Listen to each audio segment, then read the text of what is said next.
Hey guys, welcome to our channel foodie plate. ఈరోజు వీడియోలో అయితే మీకు ఇంట్లోనే ఈజీగా టేస్టీ చికెన్ బర్గర్ ఎలా చేసుకోవాలో అయితే ఈ వీడియోలో క్లియర్గా చూపించేస్తామండి. చాలా ఈజీగా అయిపోతుంది, టేస్టీగా కూడా ఉంటుంది. సో ఇంకా లేట్ చేయకుండా వీడియో అయితే స్టార్ట్ చేసేద్దాం. ఫస్ట్ అయితే దీనికి ప్యాటీ అయితే మనం ఇంట్లో అయితే చేసుకోవట్లేదండి. ఎప్పుడైనా మేము వేరేగా ప్యాటీ కూడా ట్రై చేసి ఫుల్ బర్గర్ చేసినప్పుడు మళ్ళీ వీడియో పెడతాం. ఈసారికి అయితే ప్యాటీస్ ఆల్రెడీ బయట స్టోర్లో తీసుకుని వచ్చి అయితే చేస్తున్నామండి. మేమైతే ఎమ్మీస్ బ్రాండ్ నుంచి చికెన్ బర్గర్ ప్యాటీస్ అయితే తీసుకున్నాం. ఈ బ్రాండ్ ఎందుకు చేసుకుంటున్నామంటే దీంట్లో ప్యాటీస్ కొంచెం క్రిస్పీగా వస్తాయండి. మనం ఫ్రై చేసుకున్నాక టేస్ట్ కూడా చాలా బాగుంటుంది. ఆల్రెడీ మేము ట్రై చేసాం ఇది వరకు 2-3 టైమ్స్. అందుకే ఈ ప్యాటీసే ప్రిఫర్ చేస్తాం ఎక్కువ. మిగతా ఎప్పుడు మేము వేరే ప్యాటీస్ ఎప్పుడు ట్రై చేయలేదు. మీకేమన్నా డిఫరెంట్ ప్యాటీస్ చాలా బాగుంటాయి క్రిస్పీగా అంటే కనుక మాకు చెప్పండి కింద కామెంట్ సెక్షన్లో. నెక్స్ట్ టైం అవి కూడా ట్రై చేస్తాము. బట్ క్రిస్పీగా ఉంటేనే ఇష్టం. సో క్రిస్పీగా ఉన్నవే చెప్పండి. సో వాటి కోసం అయితే ఫస్ట్ ఆ ప్యాటీస్ని తీసేసుకుని ఆయిల్లో కొంచెం ఫ్రై చేయాలి. మరీ డీప్ ఫ్రై అక్కర్లేదు. మీకు చూపించాం కదా, హాఫ్ మునిగేటట్టు ఆయిల్ పోసుకుని ప్యాన్లో ఒక సైడ్ ఫ్రై అయ్యాక టర్న్ చేసుకుని ఇంకో సైడ్ కూడా ఫ్రై చేసుకోవాలన్నమాట. మీడియం ఫ్లేమ్లో పెట్టుకుని అయితే ఫ్రై చేసుకోండి. ఎందుకంటే హై ఫ్లేమ్లో పెట్టుకుంటే బయటికి గోల్డెన్ బ్రౌన్ కలర్ వచ్చేసి లోపల కుక్ అవ్వదు. సో మీడియం ఫ్లేమ్లో పెట్టుకుని వన్ సైడ్ కుక్ చేసుకుంటూ ఉండండి. ఈలోపు మనం దీనికి బన్స్ కావాలి కాబట్టి అవి అయితే తీసుకుందాం. మేమైతే మేనా ఫ్యాక్టరీ నుంచి బన్స్ తీసుకున్నాం. ఎందుకంటే మాకు అది మా విలేజ్కి దగ్గరలో ఉంటుంది. సో ఫ్రెష్గా ఉంటాయి అని చెప్పి మేమైతే ఈ బన్స్ ప్రిఫర్ చేసాం. మీరు మామూలుగా బర్గర్ బన్స్ తెచ్చుకుని అయితే మీరు చేసుకోవచ్చు అనమాట. సో మేమైతే 4 బన్స్ తీసుకున్నాం, 4 ప్యాటీస్ తీసుకున్నాం. అవి ఫ్రై అవుతున్నాయి. ఈలోపు దీనికి మనం వీటిని మిగతా ప్రాసెస్ అయితే చేసేసుకుందాం. సో ఒక సైడ్ ఫ్రై అయిందేమో చూసుకుని ఇంకో సైడ్ ఫ్రైకి టర్న్ చేసుకోండి.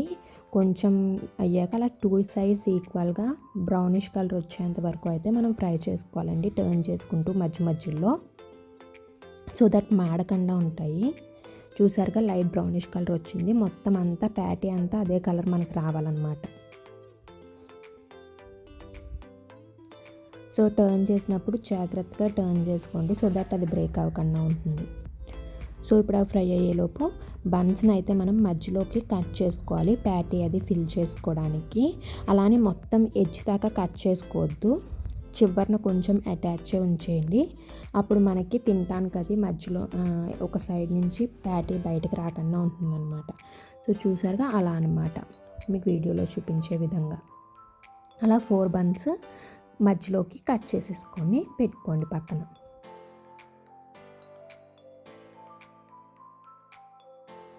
4 అలా కట్ చేసి పక్కన పెట్టేసుకున్నాక ఇప్పుడు దీంట్లో మధ్యలోకి సాసెస్ అవి అయితే రెడీ చేసుకుందామండి. సో దానికోసం అయితే ఫస్ట్ మయోనీస్ సాస్ అయితే తీసుకుంటున్నాం. మేము వెజ్ మయోనీస్ తీసుకుంటున్నామండి. ఇది స్టోర్ బ్రాటే, మనకి సూపర్ మార్కెట్స్లో అట్లలో ఉంటాయి. మీరు కావాలి అనుకుంటే ఎగ్ మయోనీస్ కూడా తీసుకోవచ్చు. కానీ మేమైతే వెజ్ మయోనీస్ ప్రిఫర్ చేస్తాం. సో అదైతే తీసుకున్నాము.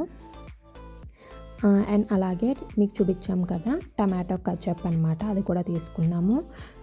ఒక 3 spoons mayonnaise, 3 spoons 2 spoons tomato ketchup అయితే తీసుకుంటున్నాము. మాకు కొంచెం స్వీట్గా ఇష్టం, అందుకే టమాటో కచప్ కూడా ఈక్వల్ క్వాంటిటీస్ తీసుకుంటున్నాం. మీకు ఎక్కువ స్వీట్నెస్ ఇష్టం ఉండదు అనుకుంటే లైట్గా టమాటో కచప్ తగ్గించుకోండి. సో అవి రెండు బాగా మిక్స్ అయ్యేటట్టు అయితే మిక్స్ చేసేసుకున్నాము. ఇది పక్కన పెట్టుకుని మళ్ళీ ప్యాటీస్ అయితే టర్న్ చేసుకుంటున్నాము. మీరు ఈ ప్రాసెస్ చేసుకుంటూనే ప్యాటీస్ని కూడా చూసుకుంటూ ఉండండి, లేకపోతే అవి మాడిపోతాయి. 2 ప్యారలల్గా చేసుకుంటే మీకు టైం కలిసి వస్తుంది. సో చూసారు కదా, గోల్డెన్ బ్రౌన్ కలర్ అయితే వచ్చేసినాయి. 2 సైడ్స్ ఇలాగే రావాలన్నమాట. అలా వచ్చినాయి అంటే మనకి ప్యాటీస్ కుక్ అయినట్టు, ఫ్రై అయిపోయినట్టు. సో అవి స్టవ్ ఆఫ్ చేసేసుకొని పక్కన పెట్టేసుకోండి. ఇప్పుడు దీనికి ఆనియన్ రింగ్స్ పెట్టుకుంటాం మధ్యలో. దానికోసం ఆనియన్స్ని ఆల్రెడీ రింగ్స్ కింద అయితే కట్ చేసేసుకొని పక్కన పెట్టేసుకున్నాము. ఇప్పుడు ప్యాటీస్ని అయితే ఒక ప్లేట్లోకి అయితే తీసేసుకుంటున్నామండి. కొంచెం ప్రెస్ చేయండి, సో దట్ దానికి ఏమైనా ఆయిల్ ఎక్స్ట్రా ఉంటే అది కూడా బయటకు వచ్చేస్తుంది. ఆర్ టిష్యూ పేపర్లో వేసుకోండి, సో దట్ ఏమైనా ఆయిల్ ఉన్నా అబ్జర్వ్ చేసేసుకుంటుంది టిష్యూ పేపర్. సో అవి తీసేసుకొని పక్కన అయితే పెట్టేసుకుంటున్నాం.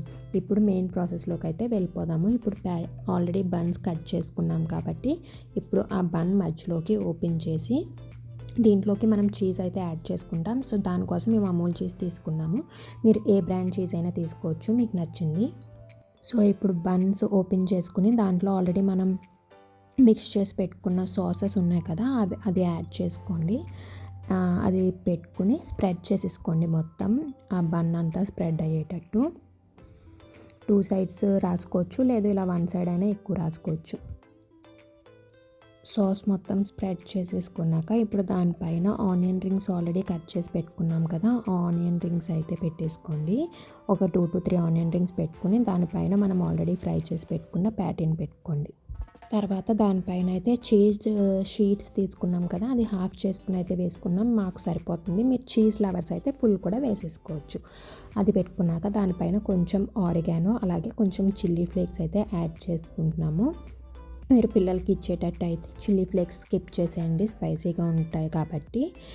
మీరు తినేటట్టు అయితే మీ టేస్ట్ లెవెల్స్ బట్టి, స్పైస్ లెవెల్స్ బట్టి చిల్లీ ఫ్లేక్స్ అలాగే ఆరిగానో అయితే వేసేసుకోండి. అలా వేసేసుకున్నాక పైన ఉన్న బ్రెడ్తో క్లోజ్ చేసేయండి. ఇదే ప్రాసెస్ మీరు ఎన్ని బన్స్ అయితే చేసుకుంటున్నారో అన్నిటికీ రిపీట్ చేయండి. మేమైతే 4 బన్స్తో చేసుకుంటున్నాం కాబట్టి 4కి రిపీట్ చేసేస్తున్నాం అదే ప్రాసెస్.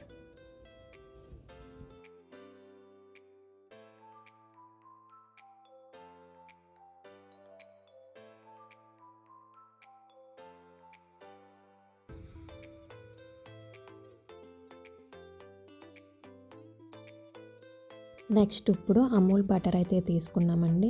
అన్సాల్టెడ్ బటర్ తీసుకోండి. అది ఒక బౌల్లోకి తీసేసుకున్నాము. ఇప్పుడు దీన్ని మనం ఏం చేయాలంటే, మేము ఓవెన్లో అయితే చేసుకుంటున్నాము. మీరు ఓవెన్ లేకపోతే నార్మల్గా ఒక ప్యాన్ తీసుకొని స్టవ్ మీద పెట్టుకొని దానిపైన ఇలాగా మేము ఎలా అయితే ఓవెన్ ప్లేట్కి బటర్ అప్లై చేసుకుంటున్నామో అలాగే ప్యాన్కి కూడా అప్లై చేసుకుని దానిపైన ఏదైతే ప్రాసెస్ ఉందో ఓవెన్లో కాకుండా డైరెక్ట్ స్టవ్ మీద పెట్టుకొని మీరు ఇదే ప్రాసెస్ రిపీట్ చేసుకోవచ్చు. మేమైతే ఓవెన్లో పెట్టుకుంటున్నాము ఉంది కాబట్టి, లేకపోయినా ప్రాబ్లం ఏం లేదు, సేమ్ టేస్ట్ వస్తుంది మీరు స్టవ్ మీద పెట్టుకొని ప్యాన్ మీద చేసుకున్నా. సో ఇప్పుడు బటర్ రాసేసి దానిపైన అయితే ఇప్పుడు మనం ఆల్రెడీ రెడీ చేసి పెట్టుకున్న బర్గర్ని అయితే పెట్టేసుకున్నాం. అలాగే పైన కూడా బటర్ అయితే రాసుకుంటున్నాము. సో దట్ లైట్గా బన్ అయితే ఫ్రై అవుతుందండి, టేస్ట్ బాగుంటుంది. సో అలాగే 4 బన్స్కి రాసేసుకున్నాం అండ్ బన్స్ కింద ప్లేట్కి కూడా రాసాము. సో కింద పైన కూడా మనకి లైట్గా ఫ్రై అయ్యి కుక్ అయ్యి బాగుంటుందని. సో మీరు ఇదే ప్రాసెస్ స్టవ్ మీద కూడా సేమ్ ఫాలో అయిపోండి. సో మనం ఓవెన్లో పెట్టే ముందు ఓవెన్ని ప్రీహీట్ చేసుకోండి. తర్వాత స్టాండ్స్ ఇస్తారు కదా ఓవెన్లో, దాంట్లో ఆ స్టాండ్ పెట్టి దానిపైన ఇదైతే పెట్టి 2 మినిట్స్ అయితే మీరు చేసుకోండి. 2 మినిట్స్ పెట్టుకోండి టైం అయితే. మేమైతే ఫస్ట్ 50 సెకండ్స్ పెట్టాము, మాకు చీజ్ కరగలేదు, సో మళ్ళీ పెట్టుకున్నాము. అందుకే మీకు ఒకసారి చెప్పేస్తున్నాను 2 మినిట్స్ పెట్టుకోండి అని. మనకి మధ్యలో చీజ్ కరిగేంత వరకు అయితే మనం చేసుకోవాలండి. ఒకవేళ మీరు స్టవ్ మీద చేసుకునే పలం అయితే ప్యాన్ పైన బర్గర్స్ ప్లేస్ చేశాక లిడ్ పెట్టి అప్పుడు చేసుకోండి. సో దట్ మీకు అది చీజ్ అనేది కుక్ అయి కరుగుతుంది అనమాట. సో మనకి 2 మినిట్స్ అయిపోయాక బయటికి తీసేసుకుందాము. సో చీజ్ అయితే లోపల కరిగి పైన కూడా బన్ కూడా కొంచెం ఫ్రై అవుతుంది. సో టేస్ట్ బాగుంటుందండి. అంతేనండి, చాలా చాలా ఈజీగా ఒక 5 to 10 మినిట్స్లో అయితే మనకి టేస్టీ బర్గర్స్ అయితే రెడీ అయిపోతాయి. ఎందుకంటే మనకి ప్యాటీ ఆల్రెడీ అవైలబుల్గా ఉంది కాబట్టి. సో మీరు కూడా ఇంట్లోనే ఈజీగా మీ పిల్లలకి కానీ మీకు కానీ స్నాక్ కిందలాగా బర్గర్స్ అయితే చేసేసుకుని ఒకసారి ట్రై చేసేయండి. ట్రై చేశాక ఎలా వచ్చాయో కింద కామెంట్ సెక్షన్లో చెప్పడం అస్సలు మర్చిపోకండి. వీడియో నచ్చితే లైక్ చేసి మీ ఫ్రెండ్స్ అండ్ ఫ్యామిలీతో షేర్ చేసుకోండి. ఛానల్ని సబ్స్క్రైబ్ చేసుకోకపోతే వెంటనే వెళ్ళి సబ్స్క్రైబ్ చేసుకుని పక్కన ఉన్న బెల్ ఐకాన్ క్లిక్ చేసేయండి. Thank you for watching. See you in the next video.